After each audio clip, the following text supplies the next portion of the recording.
రూపాయలు బంగారంతో రాగి కలుపుతారా? ఇత్తడిలో పుత్తడి కలపరు. చెంబు తయారులో ఎవరైనా బంగారం కలుపుతారా? మదం ఎక్కిన మాటలు పొన్నవోలు సుధాకర్ రెడ్డి గారు. మదం ఎక్కి వస్తే ఇట్లాంటి మాటలే వస్తాయి. మీరు నా మీద కోర్టులో కేసులు వేసుకుంటారో ఏమి చేసుకుంటారో చెప్తా. మీరు ఏజీపీలు కదా, మీ దగ్గర వేల కోట్ల డబ్బులు ఉన్నాయి కదా, వేసుకోండి కోర్టులో, చెప్పండి. సనాతన ధర్మానికి నోటికొచ్చినట్టు మాట్లాడితే మిమ్మల్ని అందరినీ రోడ్ల మీదకి లాగుతాం, గుర్తుపెట్టుకోండి. తప్పు జరిగింది, ప్రాయశ్చిత్తం చేసుకోండి, లేదంటే మౌనంగా మాట్లాడకుండా ఉండండి అంతే. మా మనోభావాలు ఇంకా రెచ్చగొట్టేలా మాట్లాడొద్దు. భూమన కరుణాకర్ రెడ్డి గారు మాట్లాడతాను నేను వెళ్ళి హై డ్రామా. రాజకీయ మనసు ఉన్న వాళ్ళు అత్యంత దారుణంగా ప్రవర్తిస్తున్నారండి. లడ్డు కలుషితమైంది అంటున్నారు. కల్తీ నెయ్యితో తప్పు చేసి ఉంటే సర్వనాశనం అయిపోతాం, రక్తం కక్కుని చచ్చిపోతాం. మీ నాశనం మొదలైంది. రెండోది అది భగవంతుడికి వదిలేస్తున్నాను. వైవి సుబ్బారెడ్డి గారు విచారణకి రావాలంటే రికార్డులు ఆయనకి ఇవ్వాలంట. మీరు ప్రభుత్వంలో రికార్డులు మాకు ఇచ్చారా? మాకు ఏం మాట్లాడుతున్నారు మీరు? మీరు కూడా విచారణకి సిద్ధంగా అండి. అసలు ఈవో ధర్మారెడ్డి గారు, ఆ మనిషి గాయం. ఈరోజు దాకా లేడు ఆయన.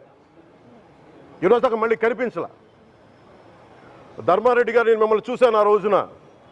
నేను దర్శనానికి వచ్చినప్పుడు మీరు అందరూ ఎలా ప్రవర్తించారో నాకు తెలుసు, నేను చూశా.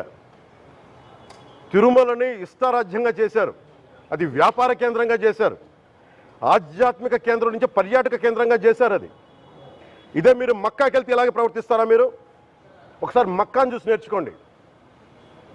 ఇస్లాంని పాటించే ప్రతి ముస్లిం ఎంత పవిత్రంగా పాటిస్తాడో చూడండి. అక్కడ అథారిటీస్ని అడగండి. ఒక చిన్నపాటి మస్జిద్కి వెళ్తే ఎంత పవిత్రంగా చూసుకుంటారో చూడండి. ధర్మారెడ్డి గారు, మీరు హిందువులా? మీ ఇష్టానికి మీరు చేసేసుకుంటారా?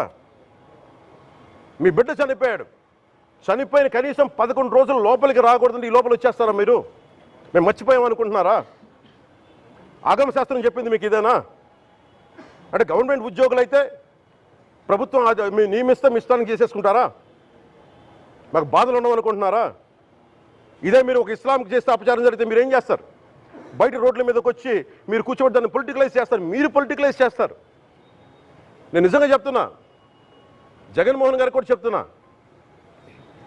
మీరే కనుక, నేనే కనుక సనాతన ధర్మం మీద పోరాటం చేయాలని నన్ను ఆపేవాళ్ళు ఎవరు లేరు ఈ దేశంలో, గుర్తుపెట్టుకోండి.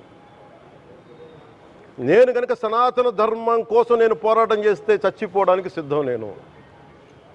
కానీ నేను అక్కడి దాకా తీసుకెళ్ళిన విషయాలు, దానికి నిదర్శనమే రామతీర్థ రాముల వారి విగ్రహం శిరిచ్ఛేదం జరిగినప్పుడు ఒక్క మాట మాట్లాడకుండా చెప్పి కూర్చున్నాను. ఆ తెలివితేట లేక మీ ప్రభుత్వాన్ని కిందకి తీసుకొచ్చి అధాపాతాలను తొక్కిన మేము మాకు శక్తి లేదనుకుంటున్నావా?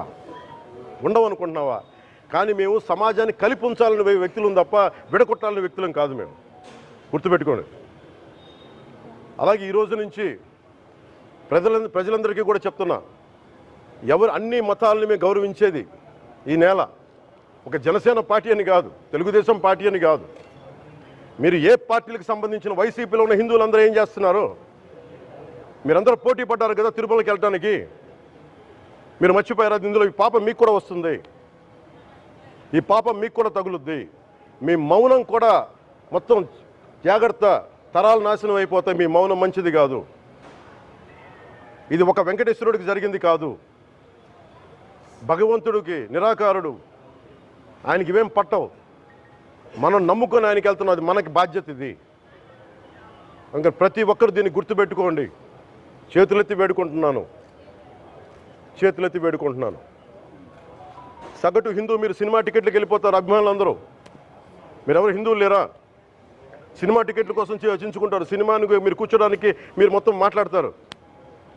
అందరిని అడుగుతున్నా, మొత్తం భారతదేశపు యావత్తు ఉన్న సినిమా అభిమానులను అడుగుతున్నా, మీరందరూ హిందువులే కదా, అత్యధికులు హిందువులే కదా? మీకు బాధ్యత లేదా? మీకు మీ సినిమా హీరోలు, నేను కూడా హీరోనే, నన్ను మించి దేశాన్ని చూడమని, సనాతన ధర్మాన్ని చూడమంటున్నా. మీ కన్వీనియంట్గా కూర్చోబెట్టి హీరోలను ఎత్తడం కాదు, నన్ను ఎత్తడం కాదు. ధర్మం విఘాతం కలిగినప్పుడు ధర్మానికి మీరు మాట్లాడటం మీ బాధ్యత. నా తరం మేము కష్టపడుతున్నాం, ముందుకు వచ్చాం. ఎవరి కోసం పడుతున్నాం ఈ కష్టాలు? మాకు సరదా కాదు. ప్రతి ఒక్కరి ఇష్టానికి వచ్చి మాట్లాడుతూ ఉంటే బాధ కలుగుద్ది. అయ్యప్ప స్వామి దీక్ష చేసే వాళ్ళ మీద ఎంత ఇష్టారాజ్యంగా మాట్లాడతారు. ఇదే మీరు ఎవరన్నా సరే ఇస్లాం మీద మీరు గొంతు ఎత్తగలరా? ఎందుకంటే రోడ్ల మీదకి వచ్చి కొడతారని మీకు భయం, అందుకు మీరు మాట్లాడరు. హిందువులు అంటే మెత్తని మనుషులు కదా, తోటి హిందువు కదా, మీరు ఏదైనా మాట్లాడచ్చు. మీకు నమ్మకాలు లేకపోతే మీరు ఇంట్లో కూర్చోండమ్మా. మీకు నమ్మకాలు లేకపోతే ఇంట్లోంచి బయటికి రాకండి, మమ్మల్ని ఏం అనకండి. మేము ఎలా పూజా విధానం ఎలా చేస్తాం, అలాగే ముఖ్యంగా ఫిల్మ్ ఇండస్ట్రీ కూడా నేను తెలియజేస్తా ఉన్నా.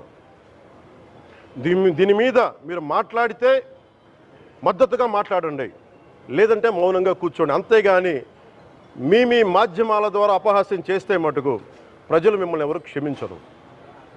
ఎందుకంటే చాలా డీప్ పెయిన్ ఇది.